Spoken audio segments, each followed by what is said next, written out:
Assalamualaikum warahmatullahi wabarakatuh. Salam sehat untuk kita semua. Perkenalkan, nama saya Abdul Wahid, Sarjana Hukum, Magister Hukum. Saya salah satu dosen di program studi S1 Kesehatan Masyarakat Institut Teknologi Kesehatan Cendekia Utama Kudus. Spesifikasi bidang keilmuan saya adalah hukum kesehatan. Di bidang ini saya mengampu beberapa mata kuliah, salah satunya adalah etika dan hukum kesehatan. Pada kesempatan ini, izinkan saya menjelaskan salah satu mata kuliah yang saya ampu, yaitu etika dan hukum kesehatan. Mata kuliah etika hukum dan kesehatan ini merupakan mata kuliah teori yang diberikan pada semester 2 dan memiliki bobot SKS sebesar 2 SKS. Capaian pembelajaran atau kemampuan yang diharapkan dari para mahasiswa setelah mengikuti mata kuliah etika dan hukum. Kiranya mahasiswa diharapkan mampu memiliki pemikiran yang kritis dan analisis yang tajam, terutama dalam hukum kesehatan. Mahasiswa diharapkan mampu menelaah dan menyusun konsep penyelesaian masalah atau kasus hukum kesehatan melalui penerapan metode pemikiran berpikir yuridis berdasarkan pengetahuan teoritis dan peraturan perundang-undangan yang berlaku. Adapun deskripsi mata kuliah etika dan hukum kesehatan antara lain konsep dasar tentang etika dan profesi kesehatan. Di sini mahasiswa diharapkan mampu menjelaskan apa itu etika dan apa itu profesi kesehatan dan bagaimana manfaat kode etik profesi. Yang kedua, pengantar ilmu hukum kesehatan, mahasiswa diharapkan mampu menjelaskan tentang hukum secara umum dan hukum kesehatan. Sumber hukum formel kesehatan, diharapkan mahasiswa mengerti apa saja yang menjadi landasan tentang hukum kesehatan. Yang keempat, sejarah hukum kesehatan, di mana mahasiswa diharapkan mampu menjelaskan dan memahami alasan dibalik munculnya tentang hukum kesehatan, hak dan kewajiban pemberi dan penerima layanan kesehatan. Materi ini diharapkan mahasiswa mampu menjelaskan apa saja hak dan kewajiban dari pemberi dan penerima layanan kesehatan berdasarkan peraturan perundang-undangan yang kita miliki. Selanjutnya tentang aspek hukum rekam medis dan persetujuan tindakan medis. Diharapkan mahasiswa mampu memahami isi daripada rekam medis serta syarat-syarat apa saja yang harus dipenuhi sehingga persetujuan tindakan medis itu dapat dikatakan legal. Selanjutnya tentang malpraktik kesehatan. Mahasiswa diharapkan mampu menjelaskan pengertian apa itu malpraktik kesehatan, apa itu kesalahan, dan apa itu kelalaian. Aspek hukum dalam layanan kesehatan diharapkan mampu mahasiswa menjelaskan tentang aspek-aspek dalam hukum pidana kesehatan, aspek-aspek hukum perdata kesehatan, serta aspek-aspek administrasi kesehatan. Lalu kemudian bentuk tanggung jawab dan penyelesaian masalah kesehatan, diharapkan mahasiswa mampu untuk menjelaskan apa saja tanggung jawab tenaga kesehatan, lalu kemudian bagaimana menyelesaikan setiap masalah kesehatan yang ada, baik melalui jalur hukum maupun non-hukum. Sistem perkuliahan ini dilakukan dengan tatap muka, pemberian materi, diskusi, dan penugasan. Sebelum perkuliahan, dosen biasanya memberikan sebuah materi baik PowerPoint maupun video pembelajaran sebagai modal awal dari mahasiswa untuk dapat memahami mata kuliah yang akan disampaikan oleh dosen. Interaksi dosen dan mahasiswa, interaksi terjadi di kelas, baik melalui diskusi, tanya jawab, serta dosen memberikan keleluasan kepada mahasiswa untuk menyampaikan pendapatnya terkait dengan mata kuliah etika dan hukum. Interaksi juga dilakukan melalui grup WA. Seluruh pertanyaan mahasiswa yang belum sempat dijawab oleh dosen di dalam perkuliahan dapat disampaikan melalui grup WA yang sudah dibuat oleh koordinator mata kuliah. Sistem penilaian mata kuliah etika dan hukum berdasarkan peraturan yang sudah ditetapkan dalam program studi, yaitu ujian tengah semester sebesar 30%, ujian akhir semester 30%, penugasan 20%, keaktifan dan kehadiran 20%. Berikut cuplikan pelaksanaan perkuliahan pada mata kuliah etika dan hukum. Sudah? Assalamualaikum warahmatullahi wabarakatuh. Selamat pagi dan salam sehat untuk kita semua. Sebelum kita perkuliahan hari ini, mari kita berdoa bersama-sama agar perkuliahan hari ini diberikan kelancaran dan kemanfaatan ilmu bagi kita semua. Berdoa, dipersilahkan.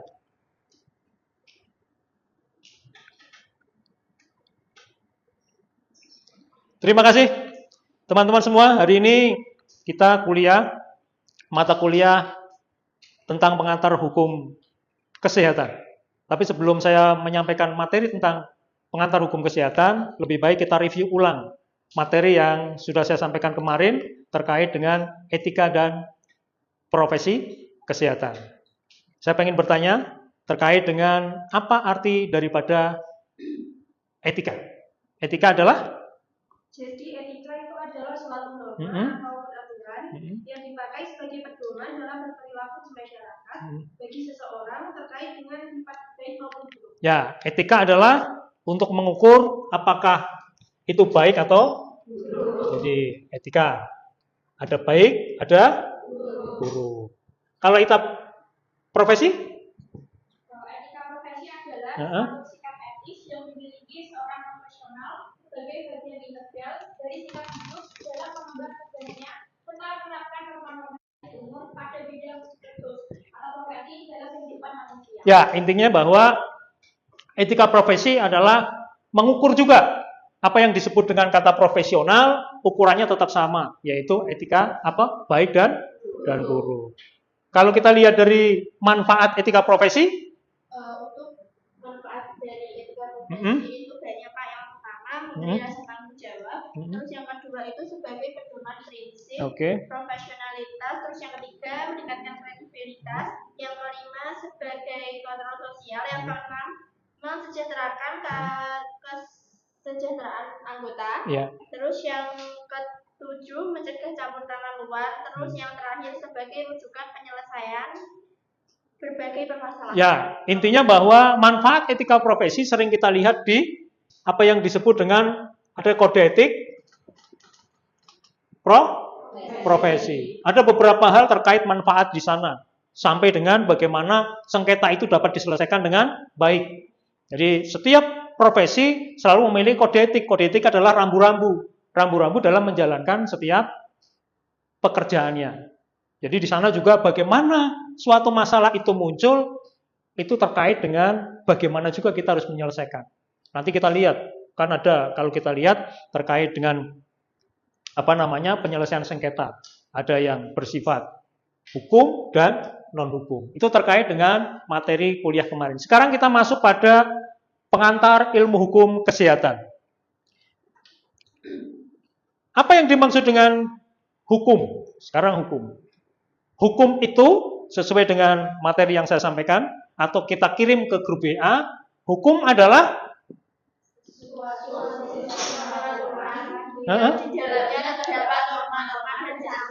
ya, hukum adalah peraturan. Siapa yang buat peraturan?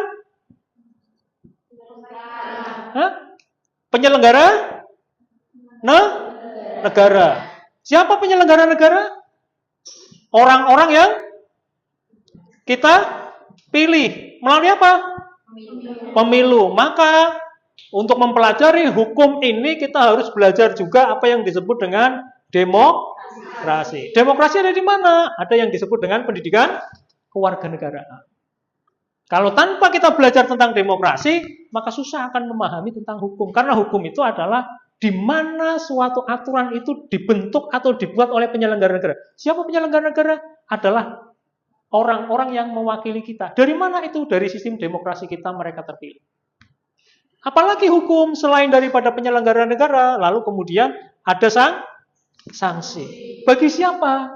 Bagi mereka yang melanggar atau tidak sesuai dengan ketentuan peraturan perundang-undangan. Bagaimana kita kalau kaitkan dengan hukum kesehatan? Sama, hukum kesehatan adalah aturan yang dibikin oleh penyelenggara negara. Sama, dibuat oleh penyelenggara negara, Lalu kemudian ada sanksi terkait dengan apa? Terkait dengan pemeliharaan, ya, pemeliharaan atau pelayanan kesehatan. Itu terkait dengan hukum kesehatan. Apa yang membedakan dengan hukum secara umum? Kalau hukum secara umum terkait dengan semua hal.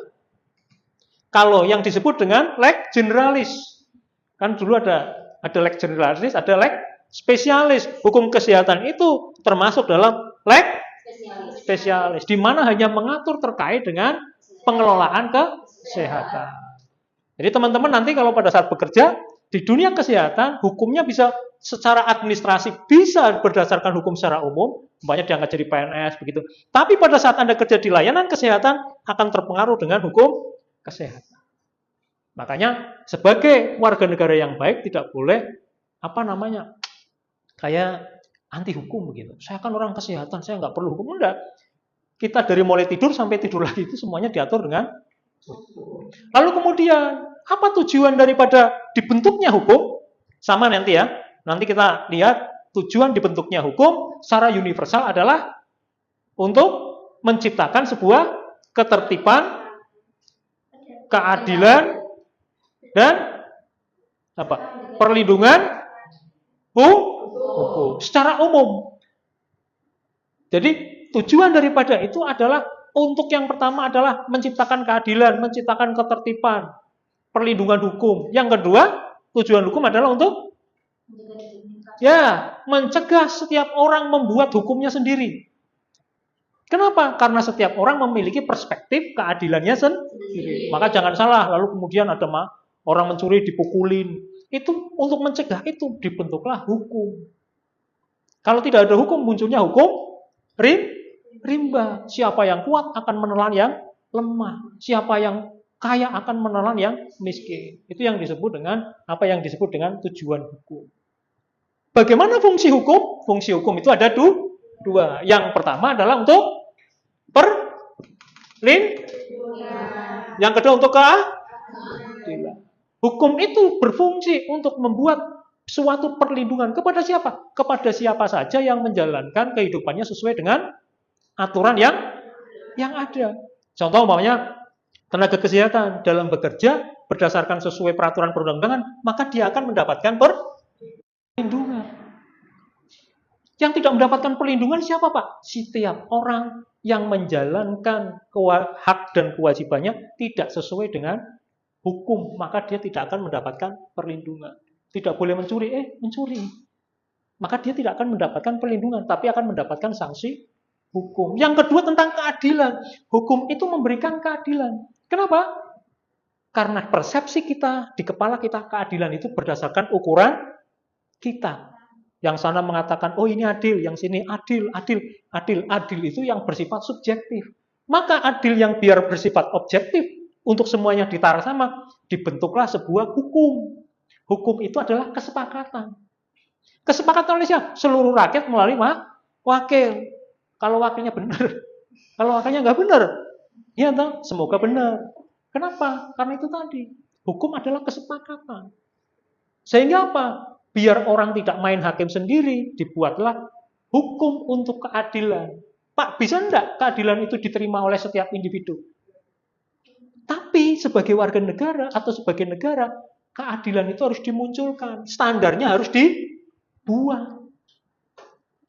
Orang mencuri hukumannya 3 bulan, orang membunuh hukumannya sampai 15 tahun. Itu standar. Korban akan merasa diperlakukan adil? Enggak. Korban akan mengatakan, keluarga saya dibunuh, saya berarti harus dihukum mati. Oh, dia kan mencuri motor saya cuma 3 bulan. Motor saya kredit sampai 5 tahun. Mestinya dia harus dihukum minimal 5 tahun. Karena sesuai dengan kredit motor saya. Tapi hukum apa? Untuk menciptakan keadilan. Apa tujuannya? Tadi. Agar tidak terjadi kekacauan. Kalau terjadi kekacauan, apa yang terjadi? Hukum tidak berfungsi. Maka kita lihat selanjutnya. Daripada hukum yang dibuat untuk memberikan jaminan perlindungan bagi siapapun. Kenapa? Karena tadi ada perlindungan, ada keadilan. Sehingga hukum dibuat untuk memberi jaminan perlindungan hukum kepada siapa saja yang melakukan kegiatannya sesuai dengan koridor atau peraturan hukum. Naik motor, bawa helm, STNK lengkap, maka dia mendapatkan perlindungan. Naik motor nggak bawa helm, nggak usah minta perlindungan. Yang muncul adanya sama. Profesi kesehatan juga sama. Di mana profesi kesehatan menjalankan profesinya sesuai dengan peraturan perundang-undangan atau hukum, maka dia akan mendapatkan perlindungan. Prinsipnya apa kemarin? Setiap tenaga kesehatan dalam melakukan pelayanan kesehatan yang dilihat adalah proses, bukan output atau hasil. Karena prinsipnya dalam pelayanan kesehatan selalu berprinsip apa yang disebut dengan upaya. Maka disebut perjanjian terapeutik, perjanjian upaya, tidak memastikan hasil yang dilihat lalu kemudian bagaimana dia prosesnya sesuai standar operasional prosedur. Jadi secara umum seperti itu. Jadi hukum penting bagi siapa saja, termasuk tenaga kesehatan. Karena dalam kehidupan kita, hukum itu mengatur seluruh aspek kehidupan kita. Tanpa kita sadari. Kalau kita bicara hukum, kita bicara terkait dengan apa? Konstitusi. Konstitusi atasnya apa? Namanya Pancasila sebagai dasar negara dan ideologi bangsa yang disebut sumber dari segala sumber hukum. Kalau konstitusi secara luas artinya seluruh peraturan baik tertulis maupun kalau konstitusi secara sempit dimaknai undang-undang dasar. Apa yang disebut tertulis secara luas? Di sini ada undang-undang dasar, lalu kemudian ada undang-undang, peraturan pengganti undang-undang sampai dengan peraturan daerah. Ada keputusan menteri dan itu semuanya adalah hukum. Mau tidak mau kehidupan kita diatur oleh ini semua. Biar hidup kita nyaman bagaimana? Mendapatkan perlindungan dan keadilan. Maka jalannya satu-satunya harus sesuai dengan hukum. Kerjaan kita hukum. Jadi kalau nanti ngelamar kerjaan tidak usah pakai nyogok. Kalau nyogok atau menyuap, apa yang terjadi? Melanggar hukum. Munculnya sanksi, lalu kemudian tidak mendapat perlindungan. Prinsip hidupnya kalau kita pengen jadi mendapatkan perlindungan hukum, prinsipnya cuma satu. Sesuai dengan peraturan perundang-undangan. Lalu kemudian kalau kita lihat manfaat hukum kesehatan, kalau kita lihat semuanya hampir terkait dengan apa yang kita dapat, hak dan kewajiban sebagai penerima atau pemberi layanan kesehatan. Apalagi muncul undang-undang yang terbaru sekarang, Undang-Undang 17/2003. Undang-undang Omnibus Law. Undang-undang yang merampung semua undang-undang sampai pasalnya ratusan. Mau Anda semua pasal 37 Undang-Undang Dasar 45 aja nggak hafal, apalagi ini. Memang harus baca. Di sana ada dari A sampai Z tentang apa yang dimaksud dengan perlindungan kesehatan. Ini kan hukum yang ada hukum kedokteran, praktek kedokteran, praktek keperawatan, undang-undang terkait dengan penyakit menular, promotif preventif, semuanya lengkap. Semuanya harus diikuti. Pak, kayaknya undang-undangnya ada yang nggak beres deh Pak. Ada aturan lainnya. Judicial review ke Mahkamah Konstitusi atau dirubah undang-undangnya dan lain sebagainya. Jadi prosesnya hampir seperti itu. Jadi maka teman-teman sekali lagi saya katakan kalau kita lihat manfaat hukum kesehatan, peningkatan kualitas profesi kesehatan, pencegahan dan lain sebagainya, tapi kalau kita lihat bagaimana kita mendapatkan perlindungan sehingga kerjaan kita menjadi nyaman. Yang paling penting itu. Sepanjang teman-teman dalam menjalankan profesinya itu nyaman, itu akan berlaku sendiri. Perlindungan itu akan berlaku sendiri. Sepanjang tidak berlanggar undang-undang, Anda itu hidupnya nyaman. Tidak perlu namanya berisik, lalu kemudian gerusa-gerusu begitu. Jadi nanti besok kalau Anda kerja begitu, aturannya seperti apa? Oh, aturan undang-undangnya seperti ini. Aturan perusahaannya bagaimana? Atau kerja di layanan kesehatan, aturannya bagaimana di rumah sakit? Aturannya bagaimana? Ikuti saja. Sepanjang Anda ikuti, Anda mendapat perlindungan, Anda akan nyaman. Dituduh apapun, Anda akan mendapatkan perlindungan. Kalau memang tidak boleh ke kanan, Anda nggak usah ke kanan. Jangan ada apa ya di kanan gitu. Lalu kemudian kepo, itu ya nanti pada saat keterusan begitu. Itu yang menyebabkan sesuatu warga negara itu susah mendapat perlindungan karena tadi setiap perbuatannya bertentangan dengan hukum itu tadi. Jadi hukum dibuat atau dimunculkan itu terkait satu fungsinya adalah untuk perlindungan dan untuk keadilan. Siapa yang dilindungi? Setiap warga negara yang menjalankan profesinya sesuai dengan undang-undang, maka dia akan mendapatkan perlindungan. Bagi siapapun yang merasa diperlakukan tidak adil atau dilanggar haknya, maka dia akan mendapatkan keadilan. Itu terkait dengan hukum itu tadi. Lalu kemudian manfaat hukum kesehatan yang lain adalah penyelesaian sengketa. Hukum kesehatan juga menjadi rambu-rambu bagaimana sebuah sengketa itu atau masalah kesehatan atau kasus kesehatan itu dapat diselesaikan. Modelnya mau bagaimana? Mau pakai hukum atau mau pakai yang lain? Orang dikatakan melanggar hukum dalam layanan kesehatan itu apa? Apabila tidak sesuai dengan standar operasional prosedur. Apalagi muncul undang-undang yang baru sekarang ini. Semuanya rigid, ada pidananya, ada perdatanya, ada administrasinya. Apalagi kalau kita pelanggaran hukum terkait dengan sengketa kesehatan, umpamanya pidana. Itu bagaimana, Pak? Sengketa kesehatan terkait pidana. Nanti kita bahas di materi selanjutnya terkait dengan apa yang dimaksud dengan hukum pidana kesehatan, hukum perdata kesehatan, dan apa yang dimaksud dengan hukum administrasi kesehatan. Sampai di sini ada pertanyaan? Kalau ada pertanyaan silakan. Ya, silakan. Ya. Pertanyaannya adalah sejauh mana hukum kesehatan dapat melindungi tenaga kesehatan dalam upaya mencapai kesehatan masyarakat? Ya. Sejauh mana hukum kesehatan dapat memberikan perlindungan bagi seluruh insan tenaga kesehatan dalam upaya mencapai kesehatan masyarakat? Sejauh mana? Sejauh undang-undang itu dapat. Sejauh mana? Sejauh teman-teman dapat menjalankan pekerjaannya sesuai aturan mainnya.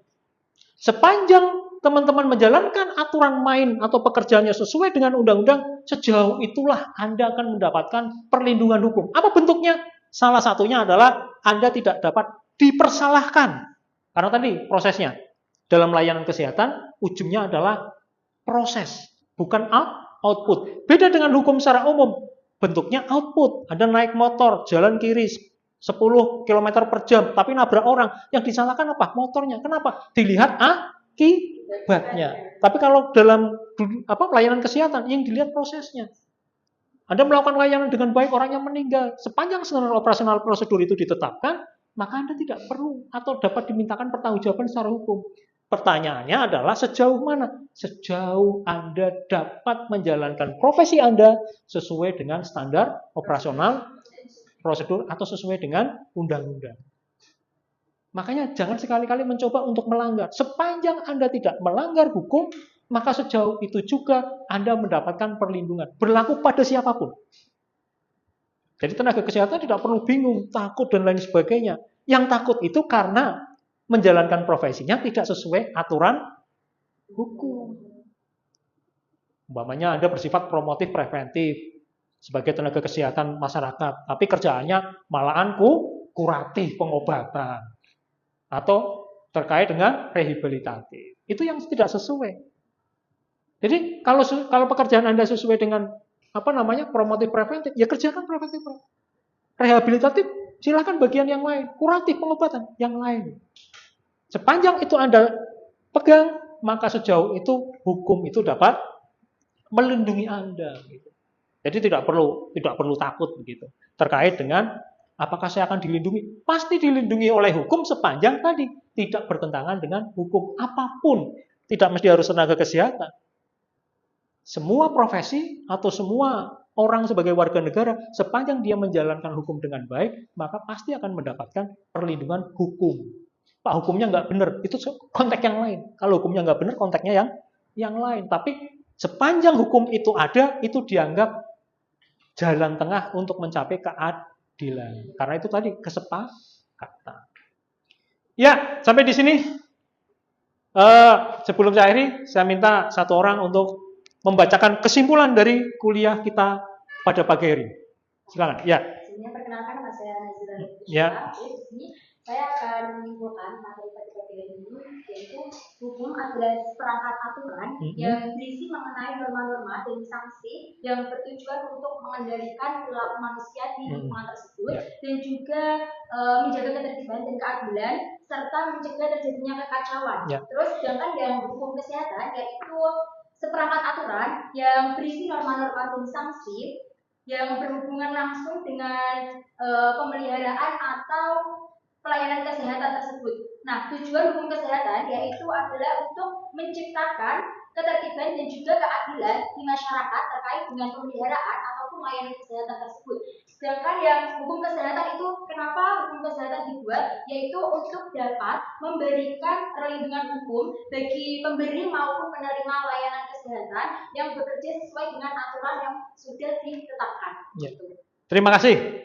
Intinya bahwa hukum dibuat itu untuk menciptakan perlindungan dan keadilan. Tujuannya apa? Untuk keadilan, lalu kemudian untuk menjaga orang untuk tidak saling melakukan hukum sendiri. Jadi intinya bahwa perlindungan hukum itu akan dapat diperoleh apabila teman-teman semua dapat menjalankan hukum dengan baik. Maka penting sebagai generasi penerus nih ya, Anda menjadi generasi-generasi yang sadar hukum. Karena pentingnya hukum adalah untuk menciptakan ketertiban. Kalau kita semua sadar hukum, maka akan muncul sebuah ketertiban. Kenapa sekarang tidak tertib? Karena banyak yang tidak memiliki kesadaran terkait dengan hukum itu sendiri. Terima kasih teman-teman, kuliah hari ini. Selamat melanjutkan aktivitas, tetap semangat. Intinya bahwa cita-cita pasti akan mudah diperoleh kalau kita punya tujuan yang jelas. Jadi tetap semangat. Kuliah itu memang berat, apalagi menahan ngantuk. Jadi tetap menjaga semangat, saling mengingatkan. Perjalanan masih panjang, tapi bayangkan bahwa setelah lulus teman-teman akan mendapatkan suatu kehormatan menjadi seorang sarjana kesehatan masyarakat. Terima kasih. Link daripada absensinya nanti saya kirim di grup ya. Terima kasih. Sekali lagi saya akhiri. Assalamualaikum warahmatullahi wabarakatuh. Selamat pagi dan salam sehat untuk kita semua. Terima kasih. Terima kasih ya. Terima kasih.